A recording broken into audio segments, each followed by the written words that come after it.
Mon monde s'est effondré sous la force de ces 6 mots. Votre fille est en soins intensifs. Soins. L'air stérile de l'hôpital me piquait les poumons tandis que la voix de la réceptionniste résonnait. Dans ma tête. À peine 30 minutes plus tôt, je passais ma valise devant ma porte d'entrée, toujours chargée de l'odeur de cafés européens et brises méditerranéennes, espérant surprendre Olivia avec des chocolats parisiens et italiens. En cuir. Au lieu de cela, j'ai trouvé une enveloppe non ouverte du Northwestern Memorial Hospital appuyée contre l'encadrement de ma porte. Elle prenait la poussière depuis des jours. Depuis combien de temps est-elle là? Je m'agrippais au comptoir, les jointures blanches, le décalage horaire oublié, tandis que l'adrénaline a déferlé dans mes veines. Madame Thompson a été hospitalisée il y a 6 jours suite à un grave accident de voiture. Le détachement professionnel de la réceptionniste n'a fait qu'accroître ma panique grandissante. L'unité de soins intensifs était au 4e étage. 6 jours. Mon enfant unique se battait pour sa vie depuis 6 jours, et je prenais des selfies à la fontaine de Trevi. Inconscient. Le trajet en ascenseur jusqu'au 4e étage s'est prolongé pendant une éternité. Mon esprit s'est rempli de questions qui ont pris de l'ampleur. Plus frénétique à chaque seconde. Pourquoi Blake ne m'avait-il pas appelé? J'avais laissé mes coordonnées internationales. Tous les deux. Lui était-il arrivé quelque chose, à lui aussi? Les portes de l'unité de soins intensifs s'ouvrirent en chuchotant, révélant un poste d'infirmière où une femme d'âge moyen a levé les yeux de son ordinateur. « Je suis Rebecca Harrison », ai-je dit d'une voix étonnamment ferme malgré le. Un tremblement de terre s'est produit en moi. Ma fille, Olivia Thompson, est là. Je viens de la prendre. L'infirmière a reconnu. Linda, selon son badge. Madame Harrison, nous avons essayé de joindre les membres de la famille toute la semaine. Sa voix contenait une note qui me glaça les veines. L'état de votre fille est critique depuis son admission. Où est-elle? Son mari? Demandai-je. Blake devrait être là. Il aurait dû m'appeler immédiatement. Le regard de Linda se tourna vers un collègue avant de retourner chez moi. Monsieur Thompson était présent brièvement lors de l'admission. Il a signé l'initiale. Il a reçu les documents, mais n'est pas revenu depuis. Nous l'avons appelé à plusieurs reprises concernant des décisions médicales. Semblait s'incliner sous moi.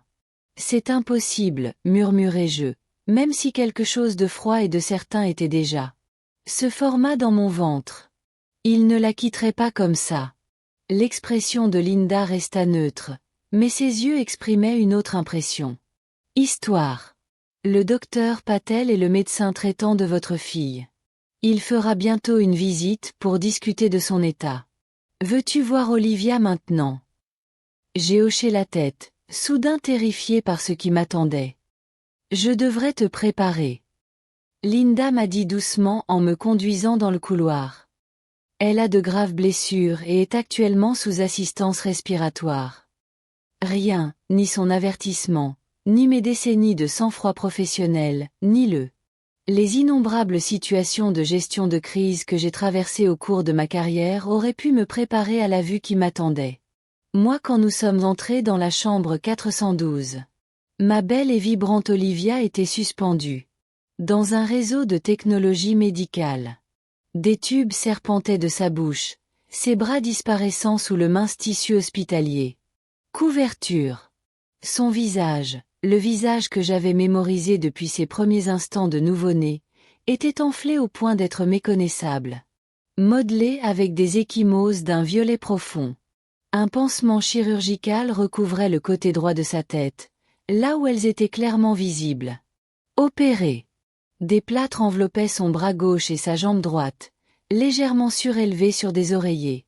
Le bip régulier des moniteurs cardiaques et le sifflement rythmique du ventilateur étaient les seuls sons dans la pièce. « Olivia » m'étranglai-je, prudemment, en lui prenant la main sans bandage.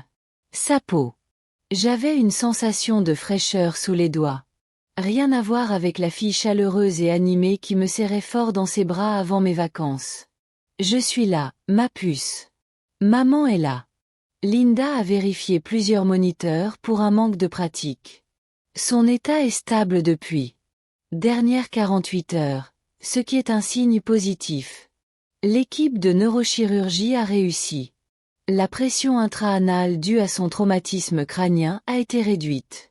Que s'est-il passé exactement? Ai-je réussi à demander, sans quitter des yeux? Sur le visage d'Olivia, cherchant la moindre lueur de réponse à ma voix. D'après le rapport de police, le mari conduisait. Le véhicule roulait à environ 145 km/h lorsqu'il a perdu le contrôle et a heurté un mur en béton. Diviseur. La description clinique de Linda ne pouvait masquer l'horreur de ce qu'elle disait. Votre fille ne portait pas de ceinture de sécurité. Elle a été partiellement éjectée à travers le pare-brise. Mes genoux ont cédé. Linda m'a rapidement guidée jusqu'à la chaise près du lit. Et Blake? Demandai-je, un calme étrange m'envahissant. Alors qu'une sensation primaire commençait à remplacer le choc. Était-il blessé? Légère lacération et contusion. Il a été soigné aux urgences. Et libéré le soir même. Libéré. Le mot flottait entre nous. Blake avait quitté l'hôpital. D'Olivia avec des égratignures alors qu'elle gisait, brisée, luttant pour chaque respiration. J'aurais besoin de copies de tous ces dossiers médicaux. Des disques, dis-je, ma voix baissant jusqu'au ton précis et mesuré qui avait fait trembler les jeunes cadres pendant mon 30 ans de carrière dans la finance. Et le rapport de police. Linda hocha la tête, semblant presque soulagée par mon sang-froid. J'ai tout préparé. Et Madame Harrison, c'est une bonne chose que vous soyez là. Elle a besoin d'un avocat immédiatement. Après. À gauche, je me suis penché vers l'oreille d'Olivia, en veillant à ne pas perturber le matériel qui la maintenait en vie. Écoutez. Moi, ma chérie. Je ne vais nulle part. Je vais découvrir exactement ce qui s'est passé, et je te promets que je vais m'en sortir. Réponse. Je lui ai serré doucement la main, espérant que quelque part dans l'obscurité de son inconscience, elle pouvait sentir que j'étais. Voilà. Puis j'ai sorti mon téléphone, le cadre en moi prenant le contrôle, tandis que la mère en moi retenait ses larmes. Des questions se bousculaient dans mon esprit à chaque bip du moniteur cardiaque d'Olivia. Où était Blake? Pourquoi ne m'avait-il pas appelé? Pourquoi? Abandonnerait-il sa femme dans cette pièce stérile remplie de machines et de tubes? Quoi de plus important que être à ses côtés? Mes doigts planaient sur son contact. Je commencerai par un simple texto. Sans accusation, sans émotion. Cela pourrait le mettre sur la défensive. Juste une mère à la recherche du mari de sa fille en pleine crise. Blake, je suis à Northwestern avec Olivia. Veuillez m'appeler immédiatement. Je l'ai envoyé, puis je me suis retourné vers ma fille, lui brossant délicatement une mèche de cheveux de son front, en prenant soin d'éviter les bleus. Je vais le retrouver, Olivia, murmurai-je. Et je vais. Pour savoir pourquoi il t'a laissé seule ici. Le moniteur émettait un bip continu tandis que je m'installais dans le fauteuil à côté de son lit. Mon corps. Épuisé par le voyage, mais l'esprit vif et déterminé. Mes vacances en Europe. Cela ressemblait désormais à un rêve lointain, remplacé par une seule mission. Découvrir la vérité sur ce qui est arrivé à ma fille et pourquoi l'homme qui avait juré de l'aimer dans la maladie comme dans la santé était-il introuvable? Je n'imaginais pas alors à quel point cette situation était profonde. Le terrier du lapin se creuserait, ou à quel point les réponses seraient obscures. Mais tandis que je regardais ma fille unique se battre pour sa vie, une chose m'est venue à l'esprit. Il est devenu évident que Blake Thompson était vraiment quelqu'un, et qu'il cachait quoi que ce soit. Il avait choisi la mauvaise mère. À sous-estimer. L'air aseptisé de l'hôpital me brûle les poumons alors que je suis debout. Figé dans l'embrasure de la porte de l'unité de soins intensifs, fixant le visage méconnaissable de ma fille. Cela fait 6 jours qu'elle est là, brisée, intubée, luttant pour la vie, tandis que j'errais dans les rues européennes, inconsciente de ses souffrances. Le sifflement rythmique du respirateur ponctue l'explication clinique de l'infirmière. Accident à grande vitesse. Barrière en béton, éjection à travers le pare-brise et Blake, libéré la même nuit avec des rayures mineures disparues. Sans laisser de traces, laissant Olivia seule. Tandis que je serre la main froide de ma fille, quelque chose d'ancien et de primitif s'éveille en moi. La mère dont l'enfant gît blessé. Le chasseur dont la cible s'est révélée. Chaque bip du moniteur cardiaque aiguise ma concentration. Chaque pulsation du respirateur renforce ma détermination. Les questions se multiplient avec. À chaque instant qui passe. Où est-il? Pourquoi l'a-t-il quitté? Quoi de plus important que de veiller à ses côtés? Une femme brisée? Je n'ai pas encore de réponse. Mais en envoyant ce premier SMS à Blake, je fais un vœu silencieux à sa fille inconsciente. Je le retrouverai. Je découvrirai la vérité. Et s'il a trahi sa confiance, que Dieu lui vienne en aide. Je le fais. Après 3 heures de veille au chevet d'Olivia, Blake n'avait toujours pas répondu à mon message. Chaque minute qui passait cristallisait mon soupçon que quelque chose n'allait pas du tout.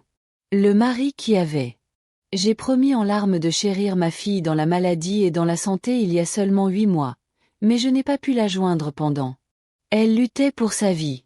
Docteur et Patel, un neurochirurgien au regard bienveillant, et d'une manière directe, était venu et reparti, décrivant les blessures d'Olivia avec des détails atroces. Traumatisme crânien. Blessure nécessitant une intervention chirurgicale pour soulager la pression. Poumon perforé, foie lacéré, fracture ouverte du côté droit. Fémur, multiples côtes cassées. La litanie des dégâts m'a retourné l'estomac, Messon. Mon optimisme prudent quant à ses chances de guérison m'a donné un point d'appui. Elle était jeune et en excellente santé. Avant l'accident, il m'a assuré que ces facteurs amélioraient considérablement son pronostic, même si la guérison sera long. Lorsqu'il est parti, j'ai porté mon attention sur la pile de documents que Linda avait fournis, des rapports de police, dossiers médicaux et formulaires d'assurance. Le langage clinique ne pouvait masquer l'horrible réalité. Blake avait été. Il roulait à 150 km/h dans une zone de 45 km/h. Son taux d'alcoolémie était de 0,11, bien au-dessus de la limite autorisée. Limite légale. Il s'en était sorti avec des coupures mineures, tandis que ma fille avait failli mourir, puis il avait disparu. Madame Harrison. Linda est apparue dans l'embrasure de la porte. Il y a un agent ici qui aimerait vous parler. C'était le premier intervenant à votre. L'accident de sa fille. L'agent Ramirez était trapu et sérieux, avec l'air buriné de quelqu'un qui en avait trop vu. Des tragédies évitables. Il a expliqué qu'ils avaient essayé de joindre Blake pour lui poser des questions complémentaires sur l'accident. Nous avons des raisons de croire que M. Thompson envoyait peut-être des SMS au moment de l'accident, en plus de l'alcool qu'il avait dans le sang. Système, dit-il d'une voix calme mais ferme. L'angle d'impact suggère qu'il. J'ai omis de regarder la route pendant plusieurs secondes avant la collision. Une rage infernale m'a submergé. Avez-vous déposé une plainte? Des accusations? Nous montons un dossier pour mise en danger imprudente et possiblement agression au volant. Sa disparition complique les choses. L'agent Ramirez hésita. Madame Harrison, avez-vous une idée de l'endroit où se trouve ton gendre? Je secouai la tête, puis marquai une pause. Pas encore. Mais j'ai bien l'intention de le découvrir. Après son départ, j'ai repris mon enquête méthodique. J'ai essayé d'appeler Blake. Encore une fois, je suis tombé directement sur la messagerie. J'ai vérifié l'application de géolocalisation qu'Olivia avait configurée pour les urgences familiales. Le téléphone de Blake. Les services de localisation étaient désactivés. Je me suis ensuite connecté à mon application bancaire. En guise de cadeau de mariage, j'avais ajouté Olivia et Blake sur l'un de mes comptes, leur permettant d'accéder à des fonds d'urgence en cas de besoin. J'ai parcouru les transactions récentes. Je cherchais un indice sur l'endroit où se trouvait Blake. Ce que j'ai trouvé m'a fait battre le cœur. Une série de sevrages massifs et... Les accusations ont commencé exactement un jour après l'accident d'Olivia. Frais d'hôtel à Miami, facture de restaurant des passants. 1 000 $, une société de location de yachts, des boutiques de créateurs, des retraits d'espèces totalisant plus de 15 000 $. Pendant que ma fille gisait inconsciente, son mari faisait des folies à Miami. Mes mains, tremblant de rage, j'ai ouvert Instagram et cherché le compte de Blake. Il publiait rarement, préférant vivre pleinement sa vie. Sur le moment, comme il le prétendait toujours. Mais ses amis n'étaient peut-être pas si discrets. Je n'ai pas eu à chercher longtemps.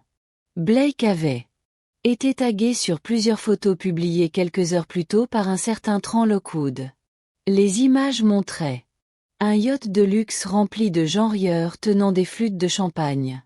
Blake se tenait au centre de l'image sur plusieurs plans, son bras autour d'une femme en bikini qui n'était certainement pas ma fille. Son visage était vierge, à l'exception d'un petit pansement au-dessus de son sourcil.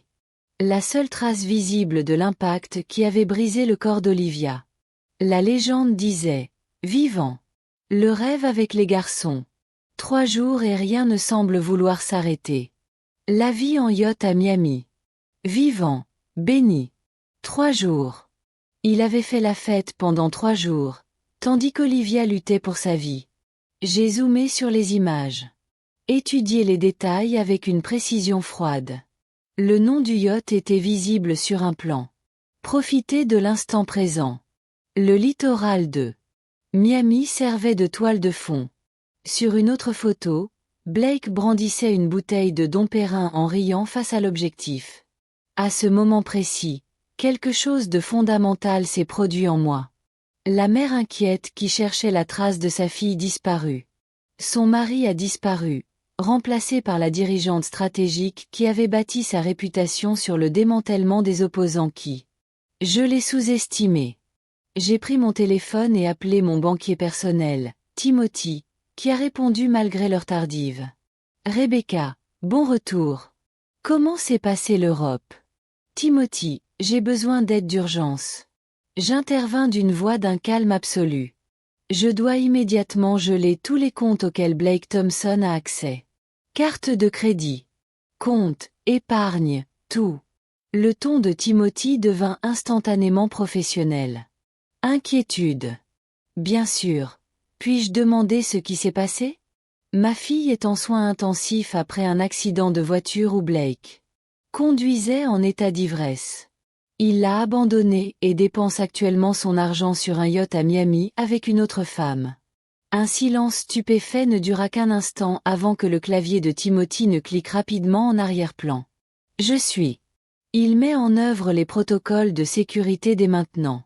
Tous les comptes partagés seront gelés en quelques minutes. Ces cartes seront. J'ai refusé lors de ma prochaine tentative. Merci. J'ai hésité, puis j'ai ajouté. Et Timothy, j'ai besoin de savoir. Quand il essaie d'utiliser ses cartes et sa réaction lorsqu'elles sont refusées. Je surveillerai personnellement les comptes et je t'avertirai immédiatement de toute tentative, promis-il. Rebecca, je suis vraiment désolé pour Olivia. Puis-je faire autre chose? J'ai jeté un coup d'œil à la forme immobile de ma fille, le respirateur respirant pour elle, les tubes et les fils reliant son corps brisé à machine qui la maintenait en vie. Oui, dis-je doucement. J'ai besoin que tu compiles l'historique financier complet de chaque transaction effectuée par Blake depuis son mariage avec Olivia. Chaque achat, chaque virement, chaque retrait. J'ai besoin de savoir exactement ce qu'il a fait de l'argent de ma fille. Je vous le fournirai. Demain matin à la 1re heure, m'a assuré Timothy. Après avoir accroché, je me suis retourné vers Olivia et lui ai doucement pris la main. Je l'ai trouvé, ma chérie, murmurai-je. Et il va bientôt découvrir ce qui arrive quand il trahit ma fille. Je me suis calmé. Plus profondément dans la chaise à côté de son lit, mon esprit clair, malgré l'épuisement du voyage international et des émotions. Traumatisme. Blake Thompson savourait son champagne coûteux sur un yacht de luxe, persuadé que sa femme était saine et sauve. Inconscient et sa belle-mère en sécurité à l'étranger. Il n'avait aucune idée que sa fête insouciante allait tourner court. Fin spectaculaire. J'ai ouvert mon ordinateur portable et commencé à documenter méticuleusement tout ce que j'avais découvert. Le yacht, l'entreprise, les publications Instagram, les transactions financières. Blake avait laissé une trace numérique de sa trahison, et je le suivais avec la précision qui avait fait de moi une légende de la finance d'entreprise. Le respirateur sifflait rythmiquement tandis que j'ai travaillé, chaque souffle que j'ai donné à ma fille alimentant ma détermination. Blake regretterait le jour où il a décidé de me. Olivia et par extension moi étions des personnes qu'il pouvait rejeter si négligemment. Le rapport de police expose l'horrible vérité, noir sur blanc. Blake était ivre, roulait à vive allure et envoyait peut-être des SMS lorsque il s'est écrasé. Mais cette trahison n'est rien comparée à ce que je découvre ensuite. Tandis qu'Olivia se bat pour survivre, son mari est. Il profite de la vie sur un yacht à Miami. Il entoure une autre femme. Le champagne coule à flot tandis qu'il dépense l'argent de ma fille. Les photos Instagram racontent l'histoire que son absence a tenté de cacher. Blake n'a pas disparu. Il a célébré. Avec froide, méthodique et précise, née de décennies dans le monde financier, je passe un appel qui brisera son insouciance. Paradis. Alors que je bloque tous les comptes auxquels il a accès, je fixe le corps brisé de ma fille et fais une promesse silencieuse. Ce n'est que le début de ce que je vais lui prendre. Le champagne dans son verre, c'est le dernier kill. Profiter aux dépens de ma fille. Dans quelques minutes, ses cartes seront refusées, son accès supprimé, son luxe emprunté. Évaporé dans l'air humide de Miami. Et il ne saura pas encore que l'architecte de sa chute est à l'hôpital. Pièce à un / 500 m. Je viens de commencer. Exactement 57 minutes après avoir gelé le. Mon téléphone a sonné. Le nom de Blake est apparu à l'écran, et je me suis permis un petit sourire glacial avant de. Rebecca Harrison, répondis-je calmement, comme si cela me concernait. Appel. Rebecca, qu'est-ce qui se passe? La voix de Blake était pâteuse. Un bruit de fond suggérait qu'il était encore sur le yacht. Mes cartes sont refusées. Toutes. Vraiment? J'ai continué. Mon ton était doux, presque curieux. C'est gênant pour toi. C'est toi qui as fait ça? La confusion a fait place à l'accusation. Tu ne peux pas. Je suis assis à côté d'Olivia. Lit d'hôpital. J'interrompais chaque mot avec la précision d'un instrument chirurgical. Elle. Sous respirateur artificiel. Blake. Tu sais ce que ça veut dire? Une machine respire pour elle, parce qu'elle ne peut pas le faire elle-même. Le silence tomba de son côté, rompu seulement par des rires et de la musique au loin. Je peux. Explique-moi, parvint-il finalement à dire, sa voix se réduisant à un murmure conspirateur. Ce voyage n'est pas ce qu'il paraît. J'avais besoin de me vider la tête après l'accident. Le traumatisme. Épargne-moi. Ai-je interrompu? J'ai vu l'Instagram. Photo. Votre traumatisme ressemble étrangement à une fête arrosée de champagne avec une autre femme à votre bras. Ce sont juste des amis. L'agent Ramirez vous cherche, continuai-je comme s'il n'avait rien dit. Il y avait quelque chose à propos de conduite sous l'influence. Mise en danger imprudente, possiblement agression au volant. Il semble très intéressé à vous parler. Le bruit de fond s'estompa soudain, comme s'il s'était installé dans un endroit plus calme. Lorsqu'il reprit la parole, sa voix avait changé, plus dure, moins charmante, avec un accent que je n'avais jamais entendu auparavant. Écoute-moi bien, Rebecca. Il faut que tu débloques ces comptes immédiatement. J'ai des dépenses à régler. Des dépenses? Répétai-je en laissant le. Des rumeurs planent entre nous. Comme les 15 000 $ de retrait en espèces ou Location de yacht ou peut-être le dîner à $3000 d'hier soir. Sa forte consommation. Il m'a dit qu'il ne s'attendait pas à ce que je connaisse les détails. Tu as surveillé mes dépenses. C'est une invasion. De l'intimité. Un rire m'échappa. Bref, dur, totalement dénué d'humour. Intimité. Tu gaspilles l'argent de ma fille pendant qu'elle se bat pour sa vie. La fille que tu as failli tuer avec ta conduite imprudente. Ce n'est pas juste, dit-il. Il protesta cependant. Il y avait une nouvelle réflexion dans son ton. L'accident n'était pas de ma faute. L'autre voiture, là. Il n'y avait pas d'autre voiture, Blake. J'ai lu le rapport de police. Tu étais ivre. Tu roulais trop vite. Tu envoyais des SMS. Et Olivia. Elle ne portait pas de ceinture de sécurité. As-tu seulement vérifié si elle était attachée avant de décider de jouer au pilote de course sur Lakeshore Drive? Sa respiration changea, devenant plus contrôlée. Lorsqu'il reprit la parole, sa voix était tombée à quelque chose de presque raisonnable. Rebecca, cajoleuse, nous sommes une famille. Je sais que tu es bouleversée. Tu as parfaitement le droit de l'être, mais couper l'accès à nos comptes n'est pas la solution. Je reviendrai demain. Promesse. On peut en parler comme des adultes. Nos récits, répétai-je en insistant sur le pronom révélateur. Ils. Ce ne sont pas nos comptes, Blake. C'étaient mes comptes auxquels je t'ai autorisé l'accès pour te protéger. Urgence. Et depuis 1 heure, votre accès a été définitivement révoqué. Vous. Je ne peux pas faire ça. La façade raisonnable s'est fissurée, révélant la fureur cachée. Cet argent est à moi maintenant. Nous sommes mariés. Ce qui est à Olivia est à moi. C'était là. La vérité derrière ce sourire charmant et la dévotion pratiquée. Dans sa colère, il avait révélé exactement qui il était et ce qu'il voulait. En fait, je peux, et je l'ai fait. J'ai gardé ma voix calme, même pendant. La satisfaction s'est emparée de moi. Au fait, comment comptez-vous payer ce yacht maintenant? Je comprends les locations de luxe. Exigez le paiement final à la fin de la location. Sale garce, siffla-t-il, abandonnant toute prétention. Tu as. Je n'ai aucune idée à qui tu as affaire. Au contraire, ai-je répondu. Je sais exactement à qui j'ai affaire maintenant. La question est, le faites-vous?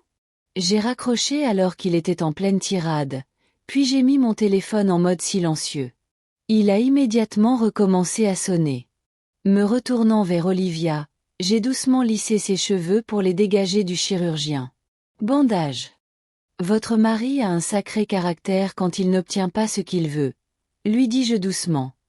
Ce n'est pas un homme charmant. Tu m'as présenté à tous.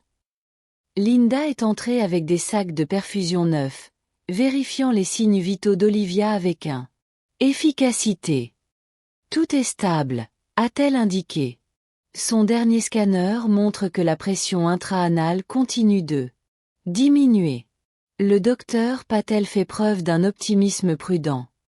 Merci, dis-je, me sentant la première lueur d'espoir depuis mon entrée à l'hôpital. Linda, si un homme nommé Blake Thompson essaie de m'appeler ou de me rendre visite, veuillez prévenir immédiatement la sécurité. Il ne doit avoir aucun contact avec ma fille. Linda hocha la tête, son expression professionnelle, mais compréhensive. Je vais noter cela dans son dossier et alerter le service de sécurité. Visite réservée aux familles. Accès restreint. Après son départ, j'ai rouvert mon ordinateur portable, actualisant le portail bancaire. Timothy avait agi rapidement. Un rapport détaillé sur les habitudes de dépenses de Blake depuis son mariage avec Olivia. Il y a 8 mois, j'ai reçu un message sécurisé. Le tableau était accablant. Au début, j'ai eu de légers retraits. Tâtant le terrain, puis effectuant des transferts plus importants lorsqu'il réalisa que personne ne le surveillait de près. Un modèle de restaurant, achat de créateurs, escapade de week-end. Les transactions s'étaient accélérées considérablement au cours des 6 derniers jours depuis l'accident. Mais quelque chose d'autre a retenu mon attention. Des transferts réguliers vers un. Je ne connaissais pas ce compte, qui commençait seulement 2 semaines après le mariage. J'avais demandé à Timothy de retracer le destination.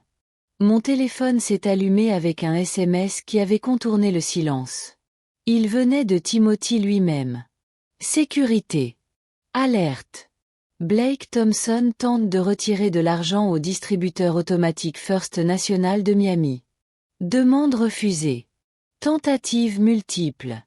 J'ai imaginé la panique grandissante de Blake alors que la réalité s'installait. Pas d'accès à l'argent liquide. Carte de crédit refusée, une facture de yacht de luxe à venir, probablement des frais d'hôtel en attente également. Le château de cartes s'effondrait. Un second SMS de Timothy suivi. Monsieur Thompson était au téléphone avec service client extrêmement agité, dénonçant une usurpation d'identité.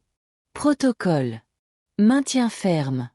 Les comptes restent gelés conformément à vos instructions. Je me suis permis un petit sourire sinistre. Le charme de Blake ne travaillait sur les protocoles de sécurité de la banque. Ceux-ci avaient été conçus pour résister à des manipulateurs bien plus sophistiqués qu'eux.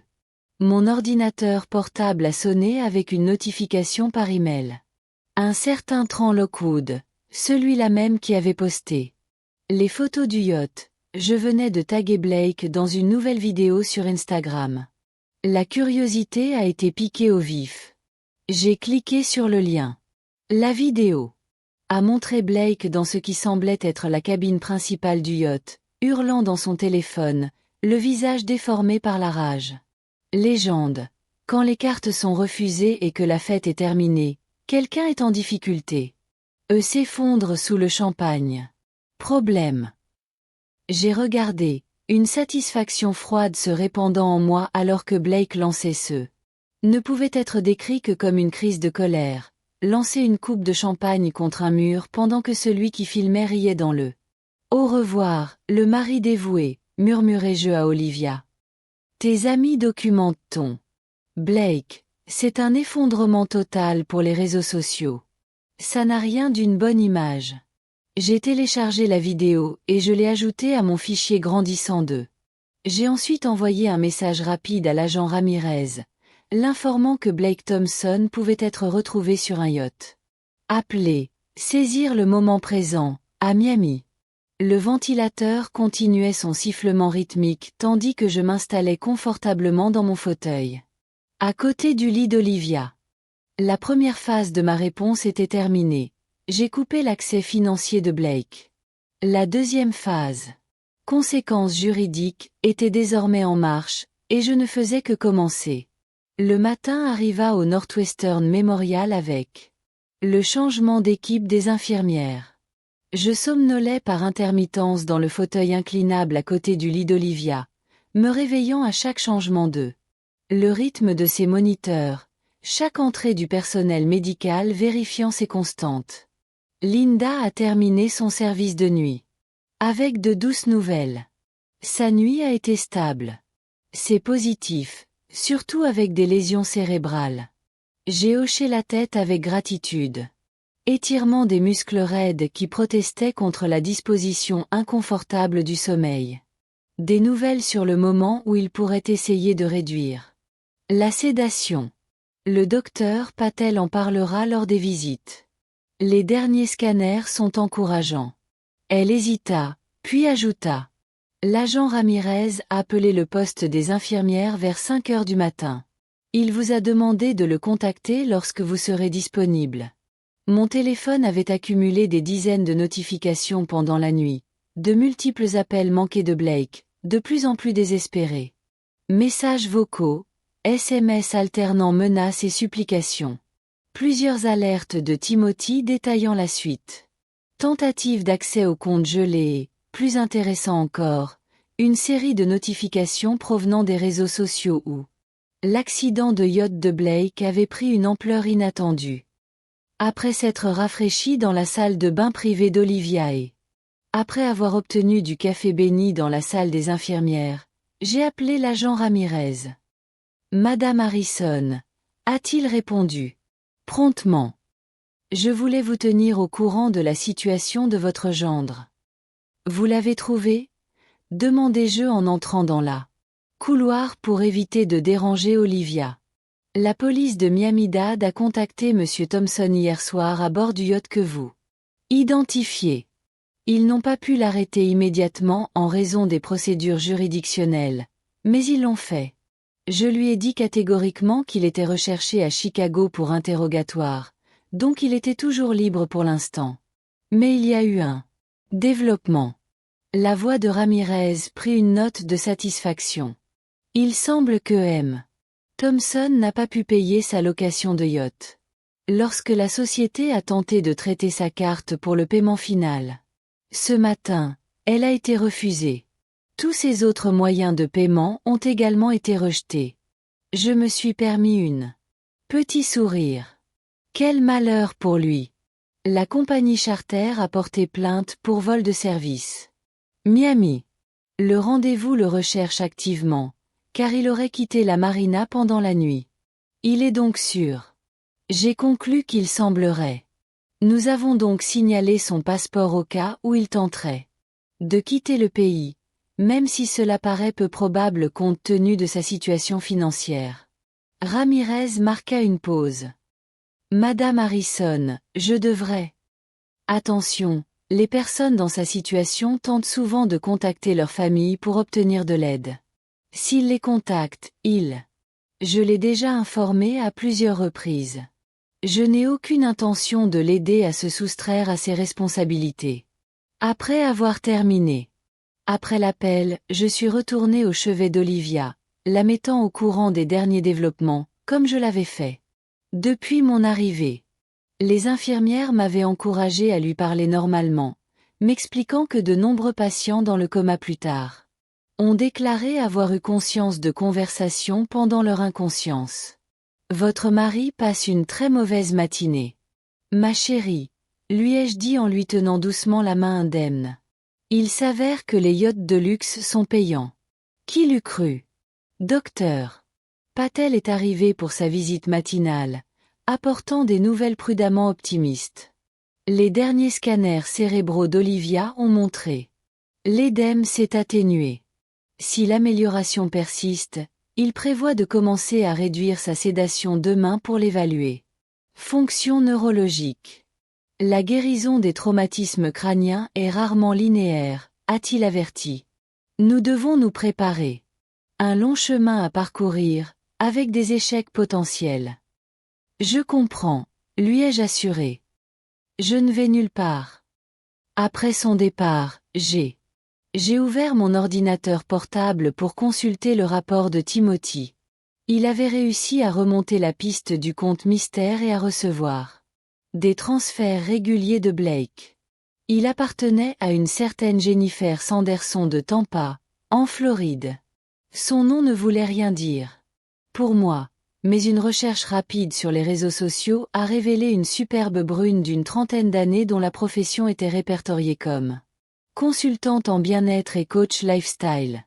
Plus intéressante encore était une photo prise il y a 6 mois, 2 mois après Olivia et mariage de Blake, montrant Jennifer sur une plage en compagnie d'une silhouette familière.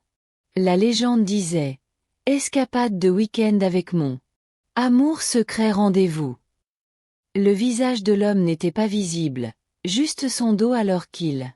Je contemplais l'océan. Mais je reconnus le tatouage distinctif de Blake sur l'épaule. Le motif tribal qu'il prétendait représenter. Liberté et ambition. Mon sang se glaçait. Blake n'avait pas simplement abandonné Olivia après l'accident. Il l'avait trahi depuis le début. J'étais encore en train de digérer cette découverte quand mon téléphone a sonné. SMS d'un numéro inconnu de Miami. Rebecca, c'est Blake. Mon téléphone est mort. Il faut qu'on parle. C'est allé trop loin. Je reviens à Chicago aujourd'hui. Appelle-moi, s'il te plaît. J'ai ignoré ça, me concentrant plutôt sur la rédaction d'un email à Timothy. demandant tout ce qu'il pouvait trouver sur Jennifer Sanderson. Si Blake avait détourné l'argent de ma fille vers ce femme, je voulais savoir exactement combien et pendant combien de temps. Mon téléphone a sonné à nouveau. Je sais que vous lisez ceci. Écoutez, j'ai fait une erreur, d'accord? Mais me couper complètement, c'est extrême. J'ai besoin d'accéder à au moins une carte pour ramener Olivia chez elle. Tu ne veux pas que je sois avec elle? L'audace était à couper le souffle. Après l'abandonnant pendant 6 jours pour faire la fête à Miami avec une autre femme, probablement une parmi tant d'autres, si Jennifer Sanderson en était une indication, il essayait de se présenter comme un mari inquiet, désespéré de retourner auprès de sa femme. Un troisième message est arrivé. Si vous ne m'aidez pas, je vais devoir expliquer à Olivia pourquoi sa mère m'a laissé sans ressources. C'est ça que tu veux à son réveil? Qu'elle sache que tu as essayé de détruire notre mariage. C'était ça. La menace, la manipulation, le jeu calculé sur la loyauté familiale. J'admirerais presque la technique si elle n'était pas aussi transparente. Ma réponse fut brève. L'agent Ramirez a hâte de parler. Je vous ai parlé de conduite sous influence et de mise en danger imprudente. Je vous suggère d'utiliser votre retour à Chicago. Il faut d'abord se rendre au commissariat. Pour ce qui est des ressources, Jennifer Sanderson, de Tampa, pourrait peut-être vous aider. Sa réponse est arrivée instantanément. Qui est Jennifer? De quoi parles-tu? Je n'ai pas pris la peine de répondre. Au lieu de ça, j'ai transmis l'intégralité de notre échange de texte à l'agent Ramirez, en ajoutant les informations de Jennifer Sanderson et les preuves de l'infidélité persistante de Blake. La matinée s'est déroulée sous un flot continu de personnel médical examinant l'état d'Olivia. Les physiothérapeutes ont déplacé ses membres doucement pour prévenir l'atrophie musculaire. Les pneumologues ont ajusté les paramètres du respirateur. Chaque interaction a accentué la gravité de ses blessures. Et la longue reprise à venir. Une reprise que Blake n'avait manifestement pas l'intention de soutenir jusqu'à ce qu'il ait accès aux ressources financières. La communication a été coupée. Peu après midi, Timothy a appelé pour donner de nouvelles nouvelles. Rebecca. Blake Thompson vient d'essayer d'utiliser sa carte de crédit secondaire, celle qu'il gardait au nom d'Olivia, mais vous n'étiez pas. J'en avais conscience jusqu'à hier. Et je me suis exclamé en revenant dans le couloir. On s'est figé là aussi. Bien sûr. Mais voici le plus intéressant. Il essayait d'acheter un aller simple pour Cancun, au Mexique, et non pour Chicago.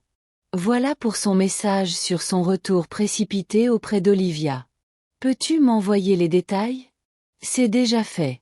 J'ai aussi pris la liberté d'alerter l'équipe de sécurité de la compagnie aérienne depuis l'utilisation de la carte de crédit d'Olivia alors qu'elle est en incapacité.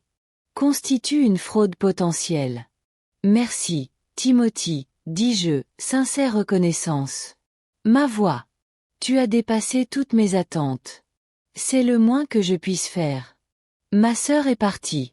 Elle a vécu une expérience similaire avec son ex-mari. Sa voix s'est légèrement durcie.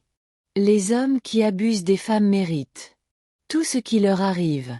Après avoir raccroché, je me suis retrouvé dans le couloir de l'hôpital à regarder le personnel médical se dépêcher.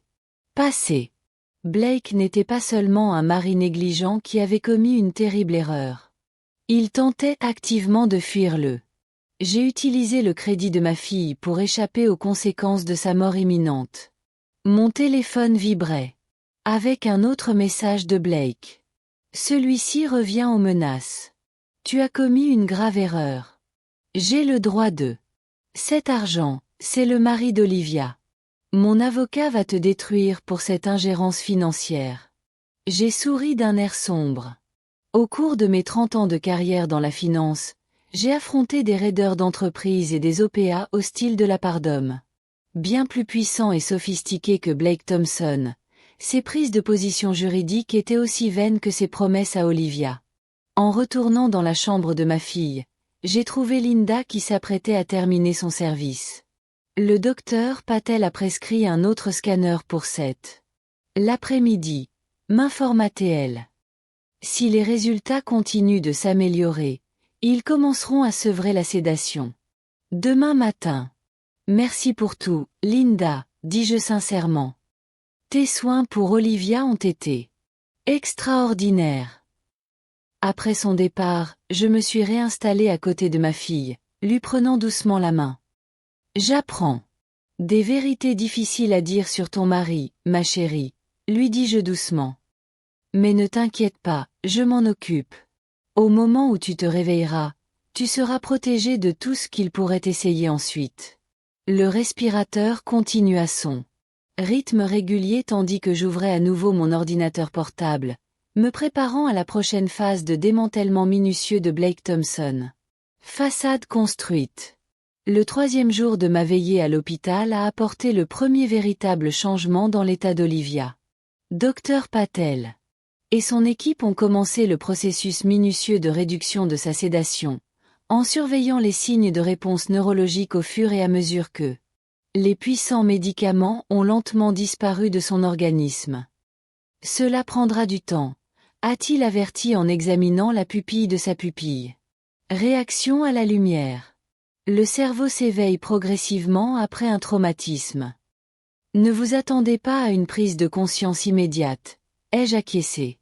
Après avoir passé la nuit à faire des recherches sur les traumatismes crâniens et les délais de guérison, quels signes dois-je surveiller? Pour mouvements spontanés, changements dans les schémas respiratoires, regard exorbité, voire brièvement.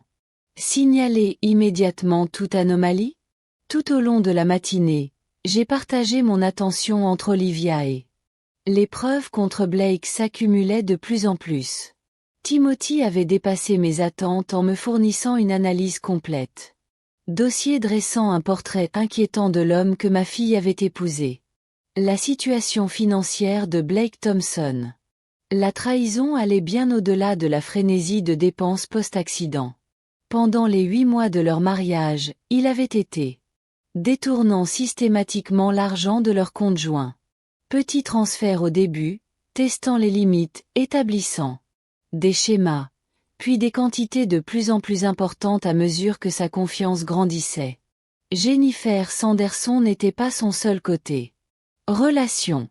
Timothy avait identifié 3 femmes distinctes recevant des paiements réguliers de Blake, toutes dans des villes. Le coach bien-être à Tampa, un professeur de yoga à Phoenix, un conseiller personnel. Styliste à Nashville. Chacun était lié à Blake par des liens financiers discrets mais traçables. Le plus accablant était découverte que Blake avait souscrit une police d'assurance vie de 500 000 $ sur Olivia. Seulement 2 mois après leur mariage, se désignant comme unique bénéficiaire. La police prévoyait une double indemnité pour mort accidentelle. Un détail qui m'a fait froid dans le dos lorsqu'il a été considéré à côté de l'accident à grande vitesse qu'il a eu. Je suis reparti avec à peine une égratignure. Je compilais ces constatations dans un rapport pour l'agent Ramirez lorsque mon téléphone. J'ai appelé avec un numéro inconnu de Chicago. Madame Harrison, ici l'inspecteur moral. Pour des délits financiers. L'agent Ramirez m'a suggéré de vous contacter au sujet de votre gendre, Blake Thompson. Je me suis redressé sur ma chaise. Oui, inspecteur. Que puis-je faire pour vous? Nous enquêtons sur Monsieur Thompson depuis plusieurs semaines sur des sujets sans rapport. Vos informations sur ses activités à Miami ont fourni un contexte utile. Son ton professionnel ne suffisait pas à masquer son intérêt. J'ai cru comprendre que vous aviez bloqué son accès aux comptes familiaux. C'est vrai. Après avoir découvert qu'il avait abandonné ma fille grièvement blessée pour faire la fête à Miami, j'ai pris des mesures pour la protéger. Actif. Bonne décision, commenta l'inspecteur moral. Madame Harrison, seriez-vous prêt à se rendre au poste dès que possible pour faire une déclaration officielle? Les activités de Monsieur Thompson semblent s'étendre au-delà d'une simple infidélité conjugale. Je ne peux pas laisser ma fille maintenant, ai-je expliqué. Elle est dans un état critique. Et il commence à réduire sa sédation aujourd'hui. Je comprends parfaitement. Je serais ravi de venir vous voir si cela. Les informations que vous avez recueillies pourraient être cruciales pour notre enquête. Nous avons organisé une visite à l'hôpital. Cet après-midi-là. Après avoir raccroché, je me suis retourné vers Olivia, guettant tout. Signe qu'elle pourrait sortir du coma chimique. La police s'intéresse de près à votre mari. Ma chérie, lui dis-je, poursuivant nos conversations à sens unique. On dirait que tu n'étais pas sa seule victime. Une infirmière, je ne m'étais jamais rencontrée auparavant. Son badge indiquait « Sophie, entrez pour vérifier les signes vitaux d'Olivia. Parlez-lui autant que possible. » C'est possible, a-t-elle encouragé en ajustant une perfusion. Des voix familières peuvent aider à guider. Les patients reviennent à mesure que la sédation se lève. Je lui ai tout raconté, ai-je admis, même si je me demande si apprendre la trahison de son mari était vraiment ce dont elle avait besoin en ce moment. Les mains de Sophie s'immobilisèrent un instant. Vous seriez surpris de voir ce que les patients ressentent à l'urgence. Parfois, comprendre la vérité, même si c'est difficile. Vérité, apporte une conclusion nécessaire. Ces mots m'ont marqué après son départ. Connaître la vraie nature de Blake Medrahill? Olivia allait-elle guérir ou aggraver son traumatisme? C'était une question sans réponse évidente. Mon téléphone a vibré. J'ai reçu un SMS de Timothy. Blake Thompson tente d'accéder à une ligne de crédit hypothécaire. Propriété de Chicago. Demande refusée en raison d'une copropriété nécessitant une double signature. Il essayait donc de hypothéquer leur maison maintenant, la maison que je les avais aidés à acheter comme cadeau de mariage, insistant pour garder Olivia comme copropriétaire de l'acte, malgré les subtiles tentatives de Blake pour le faire inscrire uniquement à son nom. Une autre balle esquivée. Grâce à son intuition maternelle, l'inspectrice morale arriva peu après le déjeuner, professionnelle et concentrée. La quarantaine, avec son regard perspicace qui ne laissait rien passer, elle me rappelait moi-même à ce stade de ma carrière. Blake Thompson est apparu pour la première fois sur notre radar il y a 3 mois, a-t-elle expliqué après avoir exprimé une sincère sympathie pour l'état d'Olivia. Une ancienne petite amie a porté plainte, l'accusant d'avoir ouvert des comptes de crédit à son nom sans autorisation. L'affaire. Cela semblait simple jusqu'à ce que nous découvrions des plaintes similaires dans 2 autres États. Il a déjà fait ça, Elle acquiesça, les pièces s'emboîtant. Nous croyons, Monsieur Thompson. Cible les femmes disposant de biens ou d'un bon crédit, établit des relations, puis exploite systématiquement leurs finances. Votre fille semble être sa dernière victime, même si l'accident de voiture ajoute une nouvelle dimension inquiétante. J'ai partagé tout ce que j'avais découvert. Les multiples femmes recevant des paiements, la police d'assurance vie, la tentative. S'enfuir au Mexique. L'inspecteur moral a pris des notes minutieuses, posant occasionnellement des questions de clarification. Le Miami-Dade. La police a émis un mandat d'arrêt contre lui pour vol de service, m'a-t-elle informé. Une fois appréhendé, je peux l'extrader pour qu'il soit jugé ici à Chicago. Et l'accident? Demandai-je. Olivia a failli mourir à cause de son conduite imprudente. L'agent Ramirez monte ce dossier séparément. Les preuves d'alcoolémie combinées à la vitesse.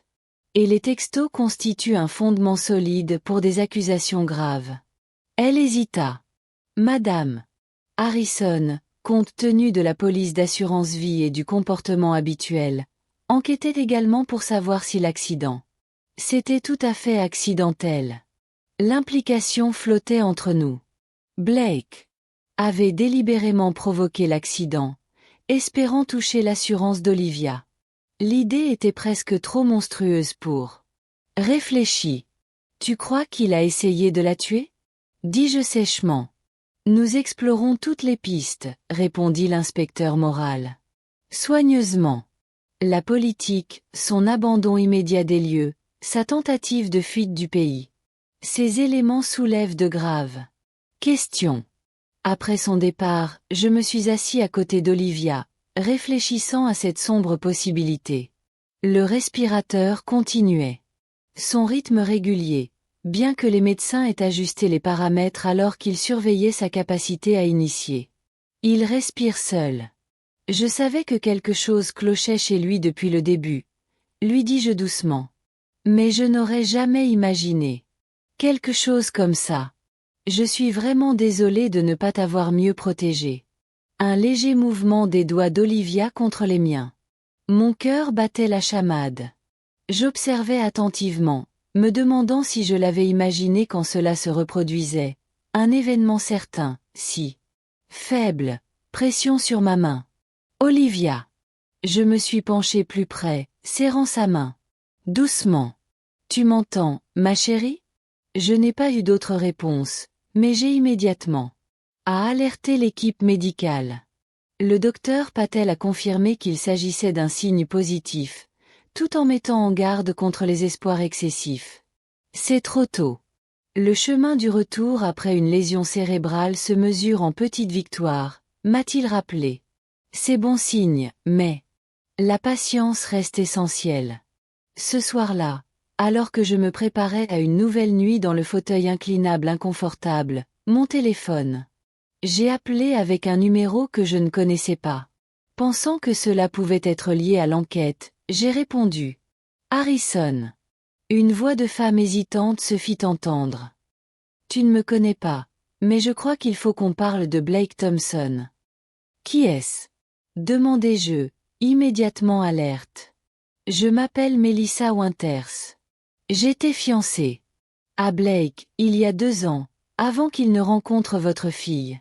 Sa voix tremblait légèrement. Je viens de voir la vidéo de sa crise. Il est devenu viral en ligne et je l'ai reconnu immédiatement, même s'il utilisait un autre nom quand je le connaissais. Je me suis redressée. Plus droit. Je t'écoute. La police ne m'a jamais cru quand j'ai essayé de signaler ce qu'il avait fait. Peut-être qu'ils te croiront. Elle prit une grande inspiration. Madame Harrison Blake n'est pas seulement une tricheuse et une voleuse. Il est dangereux. Et si ce que je lis en ligne sur l'accident de votre fille est vrai, alors l'histoire se répète. De la pire des manières. Que veux-tu dire? Demandai-je, même si un terrible soupçon se formait déjà. 2 ans. Il y a 3 semaines, Blake, ou Jason comme je l'appelais alors, a souscrit une assurance vie sur moi. Plus tard, il conduisait quand nous avons eu un grave accident. J'ai été hospitalisée avec de multiples blessures. Il est parti. Sans une égratignure. Une froide certitude s'installa dans ma poitrine. Puis il disparut. Oui, avec mes économies. Et tout ça à quoi il pouvait accéder. La police a qualifié l'accident de malheureux et a qualifié le comportement de Blake de moralement répréhensible, mais pas criminel. L'amertume colorait sa voix. J'ai passé les 2 dernières années à reconstruire ma vie et... Crédit. Melissa, dis-je, mon esprit exécutif calculant déjà les implications de cette nouvelle information. Seriez-vous prêt à parler aux enquêteurs qui enquêtent sur Blake? Votre expérience pourrait constituer un élément de preuve crucial. C'est pour ça que je t'appelle. J'ai vu les nouvelles concernant ta fille, et je ne pouvais pas me taire cette fois. Surtout s'il est blessé. Quelqu'un d'autre de la même façon. Après avoir obtenu ses coordonnées et l'avoir mis en contact avec l'inspecteur moral, je suis retournée au chevet d'Olivia avec une détermination renouvelée. Blake Thompson n'avait pas seulement trahi ma fille. Il a potentiellement tenté de la tuer dans le cadre d'un comportement prédateur ciblant les femmes. La faible pression exercée. Les doigts d'Olivia contre les miens prenaient une signification nouvelle. Elle se battait pour revenir dans un monde où son mari n'était pas celui qu'elle pensait, où la vie qu'elle avait construite était fondée sur des mensonges. Je veillerai à ce qu'elle n'affronte pas cette réalité seule. Et je veillerai à ce que Blake Thompson n'ait jamais l'occasion de blesser à nouveau une autre femme. De l'autre côté de la fenêtre de l'hôpital, les lumières de Chicago scintillaient dans le ciel nocturne tandis que je Je me suis installée pour une nouvelle veillée aux côtés de ma fille. La bataille pour la justice venait de gagner de nouvelles munitions. Et, pour la première fois depuis que j'ai trouvé Olivia aux soins intensifs, j'étais absolument certain que Blake paierait pour ce qu'il avait. C'est fait.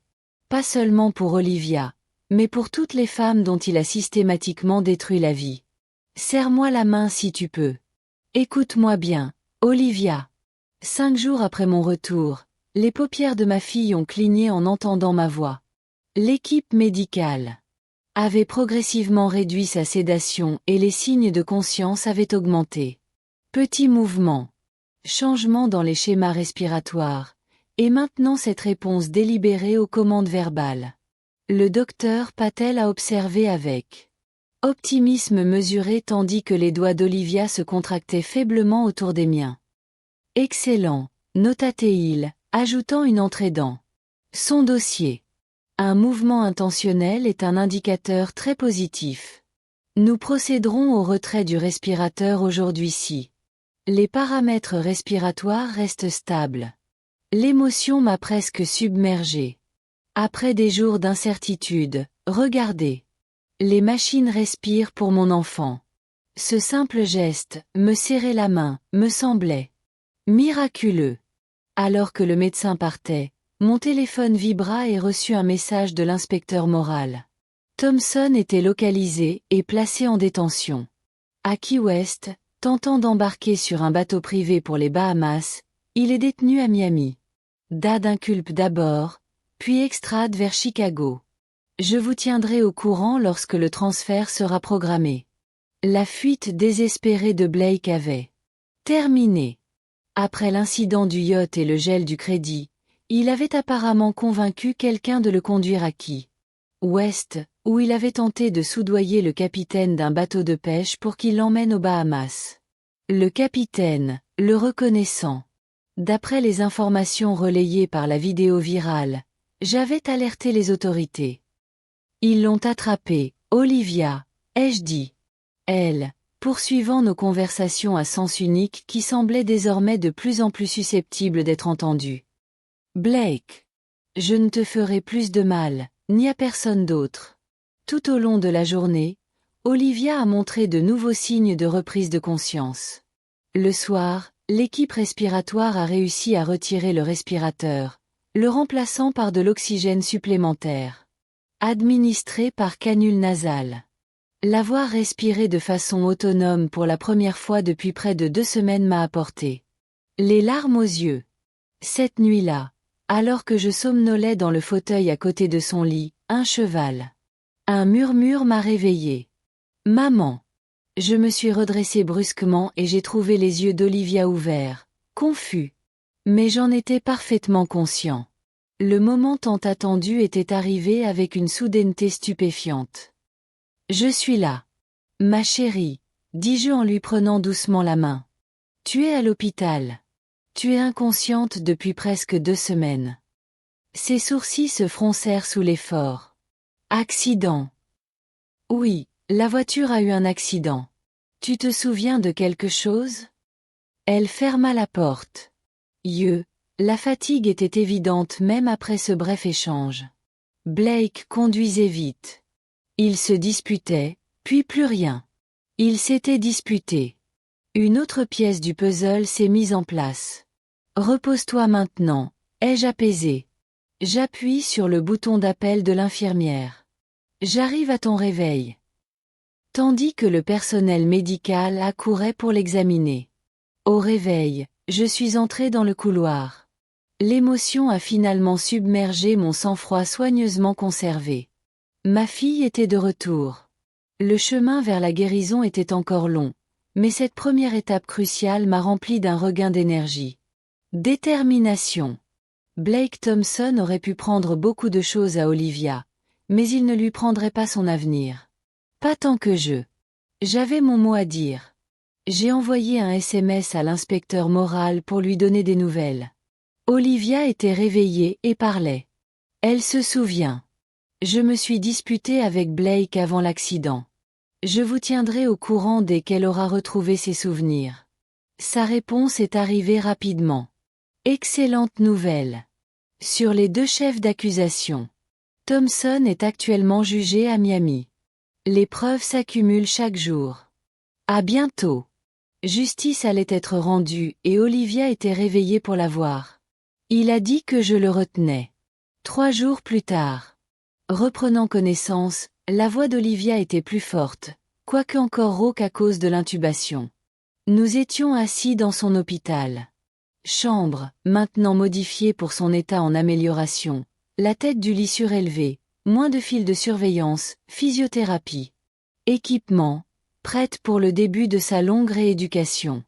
Blake n'arrêtait pas de parler de ce grand projet immobilier de Miami. Une opportunité immobilière, poursuivit-elle, ses doigts traçant distraitement le bord de sa couverture. Une personne rencontrée lors d'une rencontre de réseautage. L'événement lui proposait un poste d'associé. Il voulait que je liquide mon portefeuille d'investissement pour le financer. J'ai continué. Mon expression était neutre, la laissant raconter l'histoire à son rythme. Les souvenirs revenaient par fragments, certains clairs, d'autres flous, toutes douloureuses. J'ai refusé, dit Olivia, un éclair de son inné. Sa force transparaît. Je lui ai dit que les chiffres ne collaient pas, que je ne risquerais pas notre sécurité sur un autre de ces. Des choses sûres. Il s'est mis en colère. Maman, je ne l'avais jamais vu comme ça. Que s'est-il passé ensuite? Ai-je demandé doucement quand? Elle se tut. Nous rentrions du dîner. Il avait bu et regardait constamment son téléphone. Je me souviens lui avoir dit de ralentir. Sa voix tremblait. Il a dit quelque chose comme « Tu ne me soutiens jamais », puis il est allé encore plus loin. Plus vite. J'avais peur. Je me souviens avoir attrapé ma ceinture de sécurité, puis plus rien, jusqu'à ce que je me réveille ici. Confirmait ce que j'avais reconstitué à partir de relevés bancaires, de rapports de police et de déclarations de témoins. Blake avait délibérément mis en danger Olivia lorsqu'elle a refusé de financer son dernier projet, espérant peut-être obtenir de l'argent de l'assurance si le pire est arrivé, la punissant certainement de s'être mise en travers de son chemin. Ma chérie, il y a des choses que tu. J'ai besoin de savoir pour Blake, commençai-je prudemment. Pendant que tu étais inconscient, j'ai découvert des informations qui vont être difficiles à entendre. Au cours de l'heure qui a suivi, j'ai expliqué gentiment ce que j'avais découvert. L'exploitation financière. Les autres femmes, l'assurance vie, son abandon après l'accident. J'ai volontairement omis Melissa.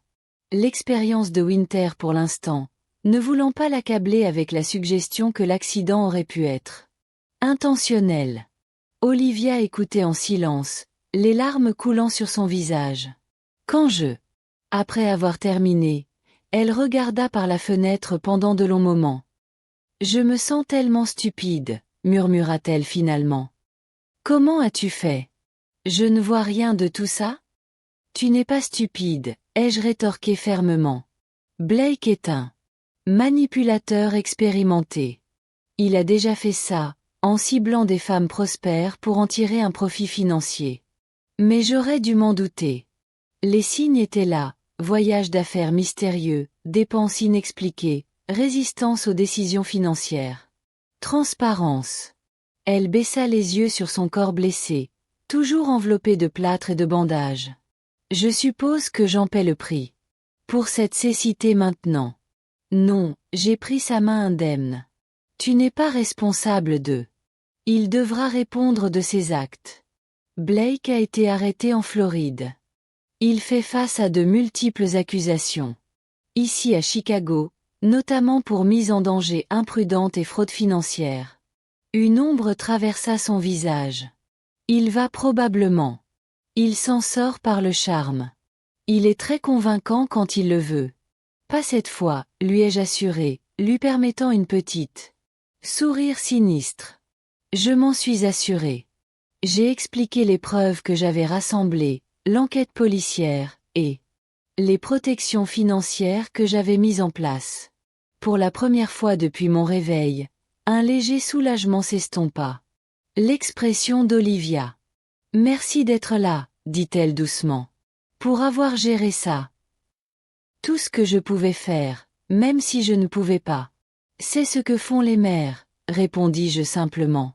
Le docteur Patel arriva pour sa visite de l'après-midi, ravi. Les progrès neurologiques d'Olivia étaient encourageants, mais la longue rééducation à venir était une préoccupation.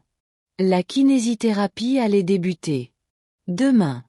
La première étape d'un processus de rétablissement qui se mesure en mois et non en jours. Après son départ, l'expression d'Olivia devint pensive. Tu as écourté ton voyage, n'est-ce pas? Tu n'étais pas censé. Je suis revenu 2 jours de plus quand l'accident s'est produit. J'ai hoché la tête. J'ai décidé de te faire la surprise. Heureusement que je l'ai fait. Si. Tu n'étais pas rentré tôt, dit-elle sans terminer sa phrase, mais elle n'en avait pas besoin. Nous comprenions tous les deux les implications de ce qui aurait pu se passer si Blake avait gardé le contrôle de ses soins et de ses finances. J'y ai réfléchi, a-t-elle déclaré. Après un moment, quand il me libère enfin, je ne veux plus retourner à la maison.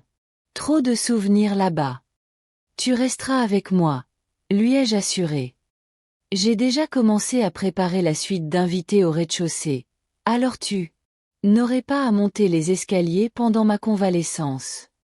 Le soulagement envahit son visage. Et la maison? Celle de Blake. Le nom figure aussi sur l'acte. En fait, ce n'est pas le cas. Je souris devant son expression surprise. Rappelez-vous comment Blake a continué. Tu as oublié de signer les documents de transfert de propriété définitifs? J'ai insisté pour que la propriété reste à ton nom jusqu'à ce que ces documents soient signés. Documents ont été complétés. Un autre exemple d'intuition maternelle dont je suis particulièrement reconnaissante maintenant. Pour la première fois depuis l'accident, Olivia rit. Un petit rire douloureux, mais sincère. Tu ne lui as jamais fait confiance, n'est-ce pas? Disons que j'avais des réserves, je l'ai admis, mais j'ai respecté ton choix et j'espérais avoir tort. La prochaine fois, ne sois pas si respectueux, dit-elle sèchement. Dis-moi quand tu penses que je fais une terrible erreur. Marché conclu, ai-je accepté, soulagé de voir des lueurs de son esprit. Je suis de retour malgré tout. Mon téléphone a sonné, avec un message de l'inspecteur moral. L'extradition de Thompson. Approuvé. Transfert à Chicago prévu pour demain. Le procureur ajoute des accusations basées sur de nouvelles preuves financières. Enquête. Mademoiselle Thompson serait-elle prête à faire sa déclaration préliminaire dans la semaine? J'ai montré le message à Olivia, qui se redressa légèrement contre ses oreillers, dit fermement, oui. Je veux tout leur dire. Je m'en souviens. Je veux qu'il assume les conséquences de ce qu'il a fait. En tapant la réponse affirmative, j'ai ressenti l'atmosphère changea, passant du choc et du chagrin à une attitude plus résolue. Le chemin vers la guérison resta arduent. Mais Olivia y faisait face avec une détermination croissante. Les premières étincelles de sa force intrinsèque se rallumaient. Blake il a sous-estimé les 2 femmes Harrison. Une erreur qu'il aurait amplement le temps de commettre derrière les barreaux. Êtes-vous? Tu es absolument certain de vouloir faire ça? J'ai scruté le visage d'Olivia, à la recherche d'un quelconque signe d'hésitation. Personne ne. Je vous reproche de vous concentrer uniquement sur votre rétablissement en ce moment. 2 semaines après avoir repris connaissance, Olivia s'est assise dans un fauteuil roulant à côté de moi dans la petite salle de conférence que l'hôpital avait prévue à cet effet. Progrès significatif, respiration autonome, début de la physiothérapie, fonction cognitive largement intacte, elle restait physiquement fragile, son corps se remettant encore de blessures dévastatrices. Pourtant, son expression restait une détermination inébranlable. J'ai besoin de le voir, maman. J'ai besoin qu'il me regarde dans les yeux après ce qu'il a fait. Elle. Inspecteur moral avait organisé cette confrontation contrôlée à la demande d'Olivia. Blake, désormais en détention à Chicago, avait accepté. Rencontre, espérant probablement se frayer un chemin dans les bonnes grâces d'Olivia, ignorant qu'elle savait désormais tout. N'oubliez pas, ceci est enregistré, nous a rappelé Moral depuis sa position près de la porte. Tout ce qui est dit peut être utilisé comme preuve. Je serai là tout le temps. Olivia hocha la tête, ajustant la couverture légère qui recouvrait ses jambes. Incision chirurgicale, plâtre et ecchymose visible racontent l'histoire de Blake. L'insouciance est exprimée plus éloquemment que n'importe quel mot. Lorsque la porte s'ouvrit et que les policiers escortèrent Blake à l'intérieur, je sentis. Olivia était tendue à côté de moi. Il était très différent du charmant gendre dont je me souvenais, mal rasé. Yeux creux, la posture assurée remplacée par des épaules affaissées. La combinaison orange complétait le transformation de courtier immobilier prospère en accusé. Ses yeux s'écarquillèrent à la vue de la état blessé. Une lueur de choc authentique traversa ses traits avant que son expression ne se réorganisant. « Vivez » commença-t-il d'une voix douce, imprégnée d'une émotion répétée. « Mon Dieu ! J'étais tellement inquiète. Ils ne m'ont pas laissé te voir. » Olivia ne dit rien, se contentant de le regarder avec une intensité qui. Cela semblait le déstabiliser. « Tout cela n'est qu'un énorme malentendu, » poursuivit-il en m'englobant dans son regard. Rebecca, tu dois me croire. J'ai paniqué après l'accident. C'était traumatisant de voir Olivia blessée, et j'ai fait de mauvais choix par la suite, mais je n'avais aucune intention de nuire. La performance était impressionnante, un juste équilibre entre remords et le sérieux, le léger tremblement de sa voix, suggérant une émotion débordante. N'avais-je pas vu la preuve de sa véritable nature m'aurait presque fait croire qu'il était là. Olivia n'avait toujours pas parlé, son silence forçant Blake à combler ce vide inconfortable. L'argent, le voyage à Miami. Je peux tout expliquer. Je collectais des fonds pour votre soins médicaux, mis en réseau avec des investisseurs potentiels susceptibles de contribuer aux dépenses. Son expression devint. Je t'implore. Tu sais combien je t'aime, Liv. Tout ce que j'ai fait, c'était pour notre avenir ensemble. Enfin, Olivia. Elle parla d'une voix calme mais assurée. Parlez-moi de Jennifer Sanderson. Blake se figea. Une véritable confusion traversa son esprit. Visage. Qui? Le coach bien-être de Tampa. Celui à qui tu envoies mon argent depuis 2 mois après notre mariage. Le regard d'Olivia ne s'est jamais démenti. Ou peut-être préférerais-tu m'expliquer l'assurance vie que tu as souscrite pour moi? À mon insu. Le masque est tombé un instant avant que Blake ne tente de se reprendre. Liv, c'est. Les accusations naissent d'un malentendu. Ta mère t'a mis dans la tête le mot « stop ». Olivia. Elle leva la main, la perfusion toujours attachée à son poignet. Un rappel brutal de son état. J'ai vu. Des preuves. Blake. Tout. Les transferts, les autres femmes, la tentative d'évasion vers le Mexique. Je me souviens. Tu accélérais quand je te disais de ralentir.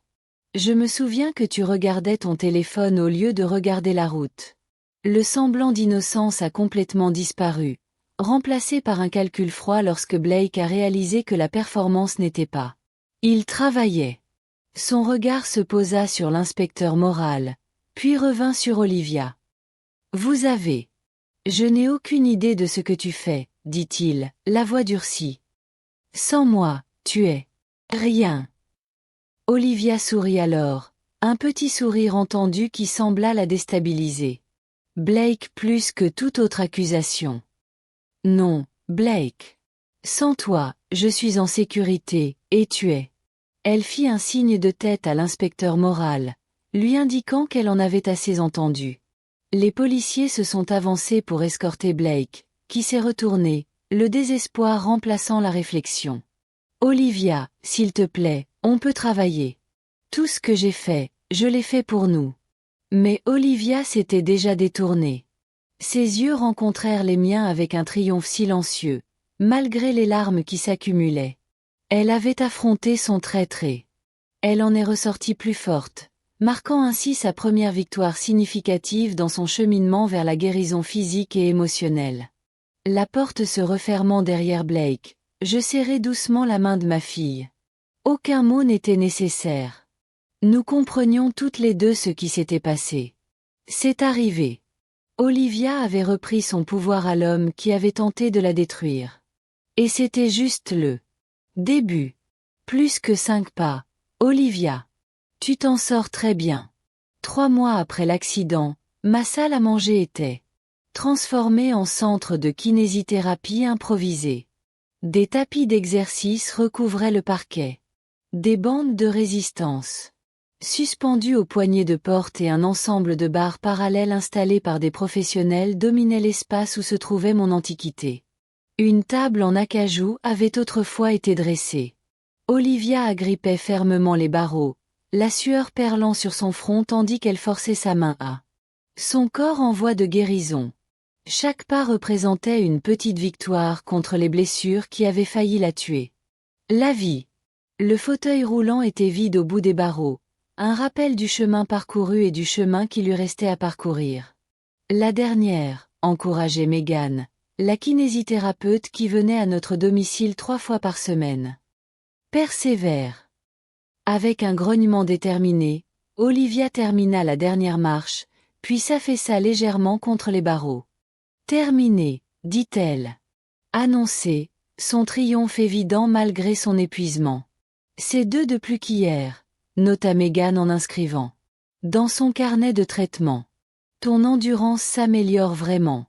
Je l'observais depuis la porte, une tasse de thé refroidissant dans mon main, refusant d'interrompre ce moment difficile et gratifiant. La guérison d'Olivia avait progressé par à-coups. Débute. Les fonctions neurologiques reviennent plus vite que la force physique. Le traitement cognitif est parfois perturbé. Le traumatisme crânien avait laissé des déficits subtils qui se sont révélés de manière inattendue. Difficulté à trouver les mots, parfois des problèmes de régulation émotionnelle, des maux de tête persistants liés aux médicaments. Partiellement résolus. Pourtant, sa détermination n'a jamais faibli. Chaque revers semblait la renforcer. Plutôt que de le minimiser. « Maman, tu as entendu ?» m'a appelé Olivia, me voyant dans le porte. 2 pas de plus qu'hier. J'ai entendu, répondis-je en entrant dans la pièce. Megan l'a aidé à se transférer à nouveau dans son fauteuil roulant. Des progrès absolument fantastiques. À ce rythme, on pourrait. Nous passerons à un déambulateur d'ici quelques semaines, suggéra Megan en préparant son équipement. Mais nous allons prendre cela en compte. Décision quotidienne basée sur la stabilité et l'endurance.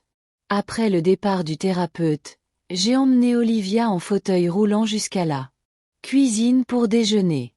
Ces moments ordinaires, partager un repas, discuter de l'actualité.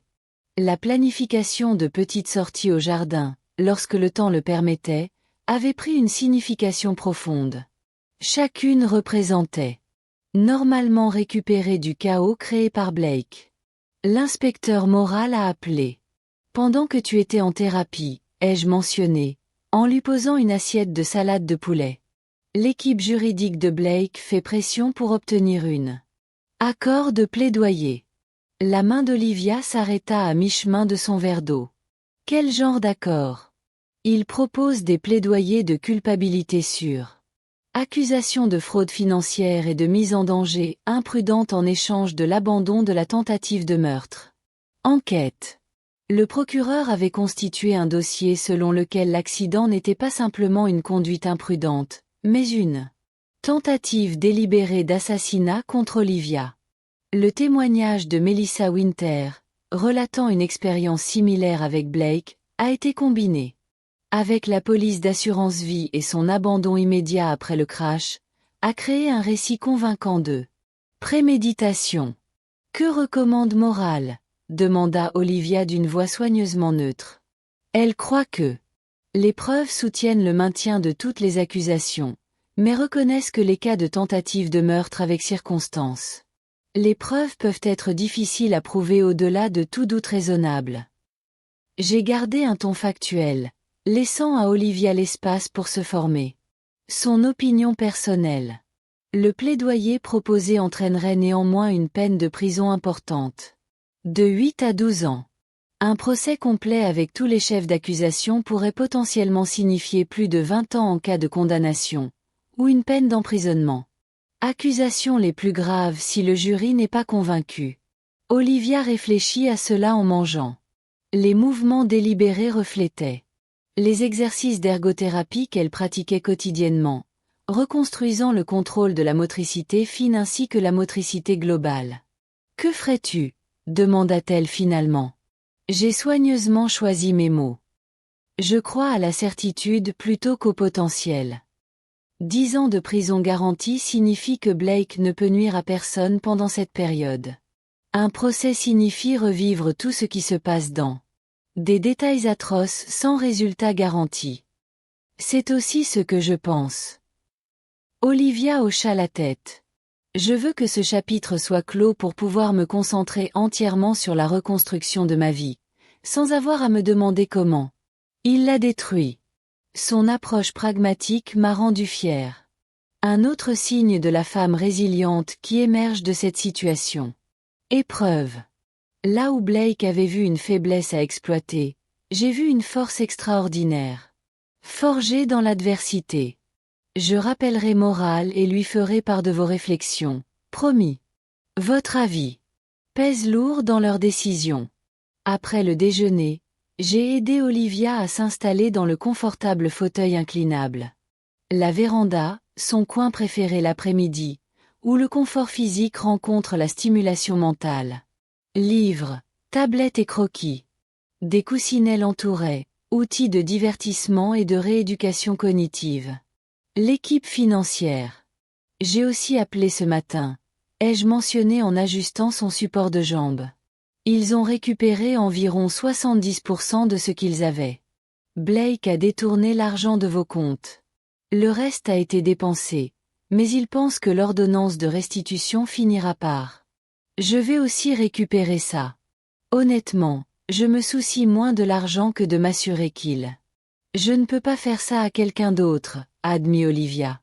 Je vous suis néanmoins reconnaissante pour votre expertise financière tout au long de cette épreuve. Je ne peux pas imaginer naviguer seule dans ces eaux. Tu aurais réussi, lui ai-je assuré. Tu es plus capable que. Tu te félicites. Elle sourit d'un air enjoué. Peut-être, mais je suis quand même contente de ne pas avoir eu à le faire. La sonnette sonna, annonçant l'arrivée du docteur Barrett, le neuropsychologue qui venait chaque semaine pour évaluer l'état d'Olivia. Récupération cognitive et proposer une thérapie spécialisée pour les aspects cérébraux de son traumatisme. Je lui ai confirmé qu'elle était là demain pour notre promenade dans le jardin. Je ne manquerai pas ça, Olivia. J'ai répondu. Je vise 3 tours demain. Depuis mon bureau, j'ai rappelé l'inspecteur Moral pour lui transmettre les réflexions d'Olivia sur l'accord de plaidoyer. J'ai ensuite ouvert mon ordinateur portable pour consulter les dernières nouvelles de Timothy concernant Blake. Avoir gelé et les efforts de recouvrement financier en cours. Une notification est apparue dans mon courriel, le procureur. Bureau confirmant l'acceptation de l'accord de plaidoyer par Blake. 10 ans avec possibilité de libération conditionnelle après 8 ans. Ordonnance de restitution pour la totalité du montant volé. Inscription en tant que délinquant financier à sa libération, restriction de son accès futur à certains postes de confiance financière. Une justice peut être imparfaite, mais des conséquences importantes. Pour un homme qui n'en avait probablement jamais fait face auparavant. J'ai transmis le confirmation sur la tablette d'Olivia avec un bref message. C'est fait. Sa condamnation est prévue pour le mois prochain, mais vous ne le serez pas. Tu dois y assister, à moins que tu ne le veuilles. Je t'aime, maman. Sa réponse arriva quelques instants plus tard. Merci pour tout. J'ai préféré passer cette journée en kinésithérapie. Investir dans mon avenir plutôt que de me concentrer sur là. Que son passé. La sagesse de cette réponse m'a fait monter les larmes aux yeux. Malgré tout ce que Blake avait fait. Traumatisme physique, abus financier, profonde trahison de confiance, il avait échoué dans son objectif le plus fondamental. Cela n'avait pas brisé le moral d'Olivia. Au contraire, sa force intérieure s'était révélée plus clairement grâce à cela. Creuset de souffrance. Tandis que je contemplais par la fenêtre le jardin où demain nous mesurerions soigneusement notre rétablissement. En comptant les pas, j'ai réfléchi à l'évolution de nos rôles au cours de cette crise. J'avais commencé comme protecteur, puis je suis devenu enquêteur, puis avocat. De plus en plus, j'étais simplement témoin de la remarquable résilience de sa fille, qui l'a soutenue dans son parcours plutôt que de le diriger. Blake Thompson avait gravement. Il avait sous-estimé les 2 femmes de Harrison. Une erreur de calcul qui lui avait coûté sa liberté et allait définir la décennie suivante de sa vie. Pour Olivia et moi, cependant, l'attention restait résolument tournée vers l'avenir.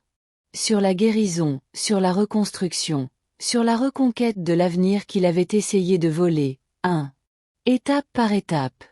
Mesdames et messieurs, la galerie est fière de présenter Fragments et Intégrité, un voyage à travers le traumatisme et le rétablissement, par Olivia Harrison. Un an jour pour jour après l'accident, je me tenais au fond de une galerie d'art bondé, où je regardais ma fille se déplacer dans l'espace avec son élégant déambulateur en titane.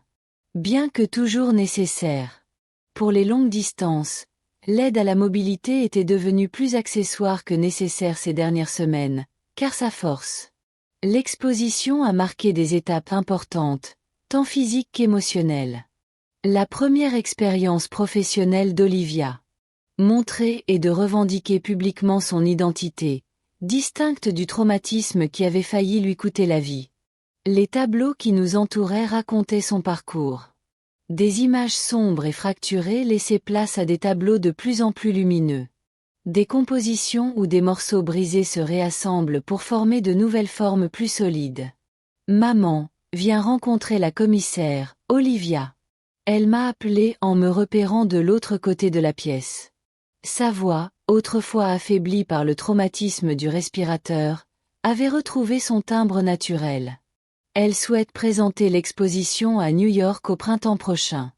J'ai parcouru les galeries avec appréciation. Foule, remarquant les points rouges vendus apparaissant déjà à côté de plusieurs pièces. Les bénéfices seraient reversés à une fondation qu'Olivia avait créée pour soutenir les survivants de violences conjugales et les personnes ayant subi des violences financières. Abus, transformant son cauchemar personnel en force de changement positif. Madame Harrison. Le conservateur m'a accueilli chaleureusement. Le travail de votre fille est extraordinaire. La maîtrise technique est impressionnante, mais le voyage émotionnel qu'elle capture, c'est ce qui rend ces pièces vraiment remarquables. Merci, répondis-je en serrant doucement la main d'Olivia. Je suis tout à fait d'accord. Plus tard. Après le succès de l'ouverture, nous avons partagé un moment de calme devant la pièce maîtresse de l'exposition, une grande toile intitulée Awakening qui représentait une figure féminine émergeant de l'obscurité fracturée. Je n'aurais rien pu créer sans toi, dit doucement Olivia. Pas seulement le côté pratique. Un soutien tout au long de ma convalescence, mais la façon dont tu m'as montré ce qu'est la vraie force. Tu as toujours eu cette force, rétorqua-t-elle. Je t'ai simplement aidé à surmonter les obstacles pour que tu puisses les reconnaître en toi. Quoi qu'il en soit, je te suis reconnaissante. A ajusté sa position, toujours soucieuse d'équilibrer son poids de manière uniforme alors que sa jambe droite protestait occasionnellement contre des mouvements prolongés. Debout. Avez-vous lu les critiques en ligne? Ils qualifient l'exposition de puissant témoignage de résilience et j'ai fait preuve d'une honnêteté sans faille à propos du traumatisme, sans me sentir définie par lui. La fierté m'a envahi, pas seulement pour une réussite artistique, mais aussi une étape émotionnelle marquante. Olivia avait transformé son expérience, métabolisant la douleur en créativité, Le traumatisme en connexion avec d'autres qui pourraient bénéficier de son histoire.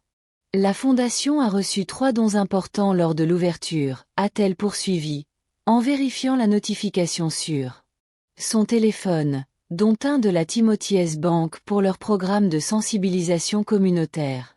Timothy était resté allié fidèle tout au long de l'année écoulée, aidant Olivia à reconstruire son indépendance financière avec le même dévouement. Il l'avait démontré en bloquant l'accès de Blake ce premier jour désespéré. Sa banque. Le don à sa fondation a représenté un moment de boucle complète qu'aucun de nous n'aurait pu imaginer au milieu des écrans de l'hôpital.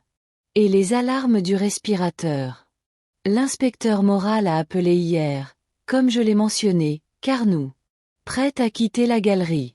L'appel de Blake fut rejeté. La condamnation est maintenue. Olivia hocha la tête, absorbée par cette information. Information avec le calme et le détachement qu'elle avait cultivé envers son ex-mari. Bien, même si, honnêtement, il occupe moins. Et moins de place dans mes pensées ces temps-ci. La victoire la plus profonde, peut-être.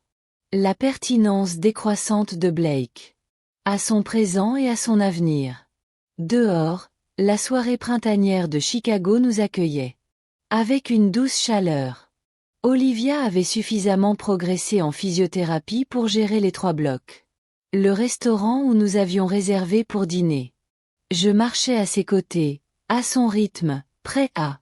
Je soutiens, mais je ne suis pas insensible. Tu te souviens de ce que tu m'as dit à l'hôpital après ma première guérison? Conscience, demanda-t-elle alors que nous attendions un feu de circulation, à propos de la façon dont tu t'assurais que Blake ne me fasse jamais de mal ni à personne. Autre chose encore. Je me souviens, ai-je reconnu, de ces premiers jours bruts où la rage et l'instinct protecteur avaient guidé chacun de mes actes. Tu as tenu cette promesse d'une manière que je n'aurais pas pu imaginer à l'époque. J'ai légèrement déplacé son déambulateur pour l'ajuster à mon confort. Mais j'ai réalisé que la protection la plus efficace n'était pas.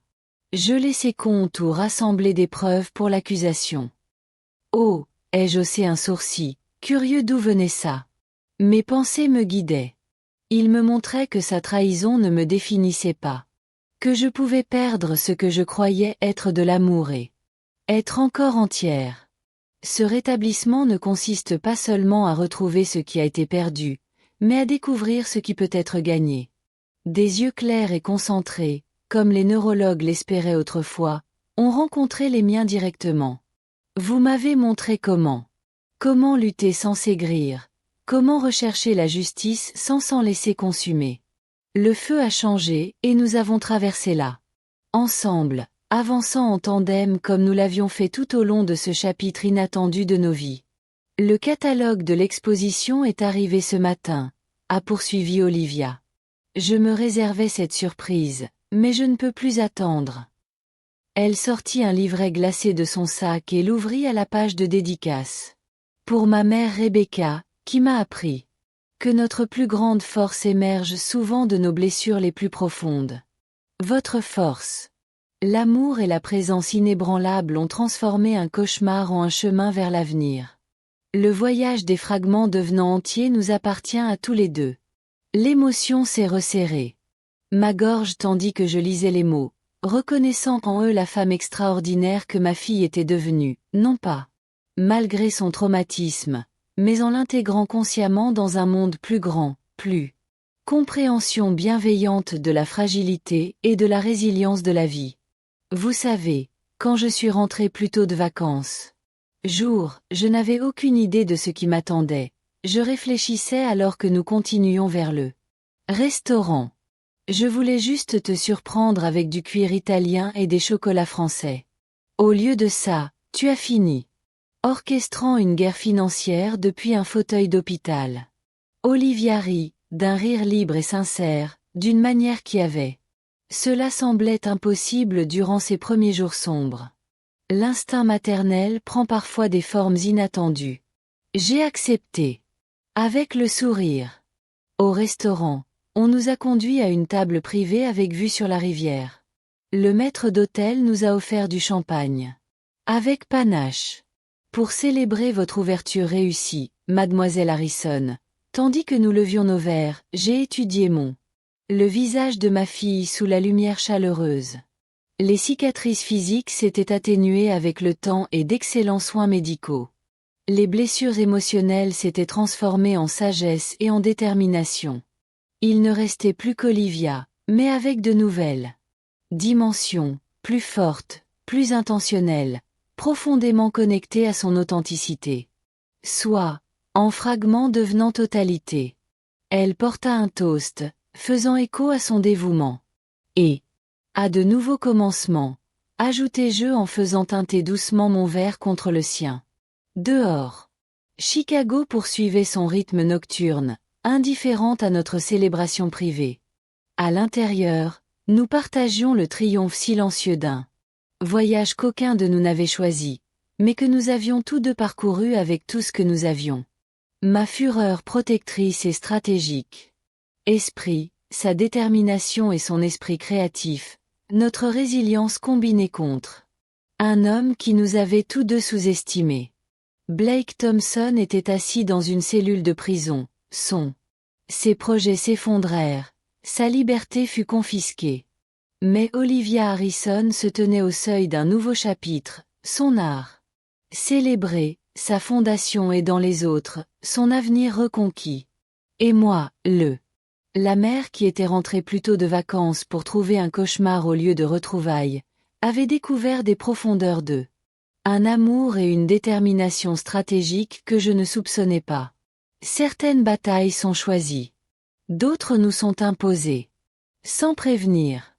Mais la plus grande victoire ne consiste pas à détruire l'ennemi. C'est à refuser de le laisser détruire. Ce qui compte le plus. Tandis que nous savourions notre repas et planifions la prochaine présentation de l'exposition, cette victoire nous entourait. Complète et indéniable. La salle d'audience était étouffante d'impatience. Le siège était occupé, les murs étaient tapissés de journalistes et de spectateurs, impatients de voir enfin justice rendue. Olivia était assise. À côté de moi, au premier rang, sa canne posée discrètement contre le banc.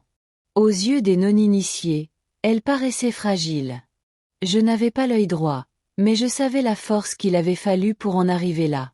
Les opérations, les nuits blanches, les épreuves physiques douloureuses. Des séances de thérapie qui ont reconstruit son corps brisé, centimètre par centimètre. Lorsque le juge lorsqu'il entra, le silence régna dans la pièce. Il ajusta ses lunettes, son regard se fixant directement sur Blake Thompson. Thompson, commença-t-il d'une voix résonnante et posée. Ce tribunal a examiné des preuves accablantes de vos crimes. Fraude, usurpation d'identité, mise en danger imprudente, exploitation financière. Vous avez mis en danger la vie de votre femme. Accident à grande vitesse, l'a abandonnée aux soins intensifs et a tenté de tirer profit de ses souffrances. Ces actions révèlent un comportement de prédation que ce tribunal ne peut ni ne veut excuser. Par conséquent, vous êtes condamné à 25 ans de prison. Centre correctionnel de Stateville. Vous ne pourrez bénéficier d'une libération conditionnelle qu'après 15 ans. Le coup de marteau frappa comme un coup de feu. Pendant un instant, Blake resta assis là, figé, tandis que, bien qu'il ne puisse pas comprendre que son empire de mensonges soigneusement construit s'était finalement effondré. Le visage ridé d'incrédulité. Les appareils photo crépitaient à toute vitesse, capturant l'instant où l'escroc a réalisé que son arnaque était terminée. La main d'Olivia a trouvé la mienne. Des larmes. Une lueur brillait dans ses yeux, non pas de faiblesse, mais de délivrance. Elle murmura, « C'est vraiment fini. » Alors que nous descendions les marches du palais de justice, la presse nous a envahis. « Madame Harrison, quel est votre message? » « Olivia, que veux-tu que les femmes qui regardent sachent? » Olivia marqua une pause, sa canne tapant contre le béton, sa voix stable et fort. « N'ignorez jamais votre instinct. Ne vous croyez jamais impuissant et ne laissez personne vous convaincre. Tu ne mérites pas mieux. Si ça m'est arrivé, ça peut arriver à n'importe qui. Mais tu peux te relever. Applaudissements. A éclaté. Les flashs des appareils photo se sont transformés en lumière blanche, mais je pouvais le voir clairement. L'étincelle d'inspiration. Les yeux des femmes à travers la foule. 18 mois plus tard, je suis entré dans un espace très différent. La salle de visite du centre correctionnel de Stateville. Les néons bourdonnaient violemment, se reflétant sur des tables rayées et des chaises en plastique boulonné. Blake entra en traînant les pieds, vêtu de son uniforme bleu. Ses larges épaules avaient rétréci. Ses cheveux, autrefois parfaits, étaient inégaux. Son sourire caractéristique s'était terni et jauni. Les yeux du prédateur qui avait. Les salles de réunion et les chambres autrefois manipulées n'affichaient plus que le regard las d'un homme qui avait appris à ses dépens que le charme. Il ne valait rien derrière les barreaux. Détenu 47 291, appela le gardien. Il s'assit en face de moi, évitant mon regard. Pourquoi es-tu ici? Sa voix était dénuée de toute bravade. Tu es venu, dis-je calmement, pour te rappeler que tu n'as pas gagné. Tu n'as pas détruit Olivia. Tu ne m'as pas détruit. Tu as construit. Nous avons été transformés en quelque chose de plus fort que vous ne pourriez l'imaginer. L'espace d'un instant, son masque est tombé. J'ai vu la peur, pas de moi. Pas même de prison, mais d'insignifiance. Blake Thompson, autrefois en quête désespérée d'attention, n'était plus personne, juste un autre. Un homme oublié derrière des murs destinés à l'effacer. Je me suis levé pour partir, me penchant suffisamment près pour que lui seul puisse m'entendre. Tu voulais le pouvoir, maintenant tu n'en as plus. Tu voulais la liberté, maintenant tu vis enchaîné. Tu voulais la richesse, et maintenant tu es ruiné. Voilà ton héritage, Blake. Rien. Je ne me suis pas retourné en sortant. Mais notre histoire ne s'est pas terminée avec son incarcération. La guérison d'Olivia a été un parcours qu'aucun de nous n'aurait pu affronter. Seul. Il y avait des nuits où elle se réveillait en hurlant à cause de cauchemars de verres brisés et de crissements de pneus. Des jours où son corps refusait de coopérer et elle jeta sa canne à travers la pièce, frustrée. J'étais là pour chaque revers et chaque petite victoire. Et quelque part en chemin, elle a cessé d'être juste ma fille. Elle est devenue ma. Nous avons collaboré pour reconstruire une vie à partir de ses cendres. Ensemble, nous avons commencé à intervenir dans des refuges pour femmes, des centres communautaires, puis, lors des conférences nationales. Olivia se levait, la voix tremblante au début, mais elle s'est progressivement sentie plus forte à mesure qu'elle racontait son histoire. Comment l'amour s'était transformé en manipulation. Comment le contrôle s'était déguisé en soin. Comment le silence a failli lui coûter la vie. Et puis je parlerai, non pas en tant que mère de victime, mais en tant que femme qui avait. Autrefois, on croyait que la force consistait à se taire. Je leur ai dit la vérité. La force, c'est élever la voix, exiger. Réponse, refusant de détourner le regard. La réponse nous a stupéfaits. Les lettres ont afflué. De femmes de tout le pays, enseignantes, infirmières, retraitées, partageant leurs propres. Des histoires de trahison, de contrôle et de renaissance. Ils nous ont confié que le courage d'Olivia leur avait donné la force. Pour quitter les mariages toxiques, signaler une fraude ou simplement récupérer leur propre voix après. Des années de silence. Une femme de 70 ans a écrit « Je pensais qu'il était trop tard pour moi, mais vous m'avez montré que ce n'est jamais le cas. Trop tard pour recommencer. » Cette lettre est maintenant encadrée sur le bureau d'Olivia. La vie n'est pas devenue parfaite. Elle ne l'est jamais. Mais il est redevenu nôtre. Nous avons parfois voyagé dans les rues européennes où mon cauchemar avait commencé. Cette fois-ci, Olivia marchait à mes côtés, plus lentement qu'avant, mais plus librement. Nous avons ri dans les cafés parisiens, flâné à Venise. Canaux et avons acheté des journaux en cuir assortis à Florence où nous avons écrit des rêves que nous pensions avoir perdus. Partout où nous allions, des femmes nous arrêtaient. Vous ne me connaissez pas, disait-elle, mais je vous connais. Et je suis partie à cause de vous. Tout a recommencé grâce à toi. Olivia souriait toujours et leur disait, non, vous. Je me suis rendu compte alors que la plus grande erreur de Blake n'était pas de me sous-estimer. C'était sous-estimer la résilience des femmes partout dans le monde. Cette force silencieuse qui surgit lorsqu'une histoire en inspire une autre, et qui, un autre jusqu'à ce que le silence lui-même soit rompu. À l'occasion du 2e anniversaire de la mort d'Olivia. Après l'accident, nous sommes retournés à l'hôpital où tout avait commencé. La chambre 412 était désormais occupée par un autre patient. Mais comme nous. Quand je suis passée, Olivia m'a serré la main. Je croyais que c'était la pièce où ma vie s'arrêtait, dit-elle doucement. Maintenant, je crois que c'est là que ma nouvelle vie a commencé. J'ai hoché la tête, les larmes aux yeux, non pas de chagrin, mais de gratitude. Blake Thompson. Il est resté derrière les barreaux, son nom disparaissant des gros titres, sa voix réduite au silence. Mais notre histoire, notre vérité avait pris vie. Et tandis que je regardais ma fille, vivante, plus forte, intacte, je savais que c'était la fin que les femmes du monde entier avaient besoin d'entendre. Nous avons survécu. Nous nous sommes relevés.